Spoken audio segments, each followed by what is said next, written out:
ನೋಡಿ, ಈ ತರದ ಒಂದು ಬೃಹದಾದ ಬಂಡೆ, ಅಂದ್ರೆ ಒಂದು ಬೃಹದಾದ ಒಂದು ಪಿಲ್ಲರ್ನ ಮಾಡ್ಬಿಟ್ಟು ಆ ಪಿಲ್ಲರ್ ಮೇಲ್ಗಡೆ ಒಂದು ಗೋಪುರ ತರ ಮಾಡ್ಬಿಟ್ಟು ನಂದಿಯನ್ನ ಕುಂದಿಸಿರೋದ್ರಿಂದ ಇದಕ್ಕೆ ಒಂಟಿಕಲ್ ಬಸವಣ್ಣ ಅಂತಾನೆ ಕರೀತಾರೆ.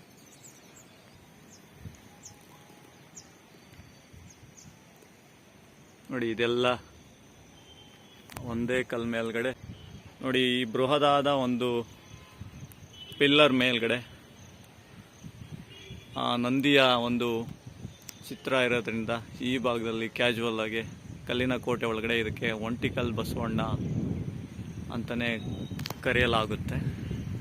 ನೋಡಿ, ಒಂದೇ ಬಂಡೆಯ ಅಂದರೆ ಒಂದು ದೊಡ್ಡದಾದ ಒಂದು ಕಲ್ಲಿನ ಮೇಲ್ಭಾಗದಲ್ಲಿ ಒಂದು ಮಂಟಪದ ಥರ ಮಾಡಿಬಿಟ್ಟು ನಂದಿಯನ್ನು ಇಟ್ಟಿರೋದ್ರಿಂದ ಕ್ಯಾಶುವಲ್ ಆಗಿ ನಮ್ಮ ಭಾಗದಲ್ಲಿ ನಮ್ಮ ಕಲ್ಲಿನ ಕೋಟೆ ಒಳಗಡೆ ಒಂಟಿಕಲ್ ಬಸವಣ್ಣ ಅಂತಲೂ ಕರೆಯುವಂಥ ಒಂದು ವಾಡಿಕೆ.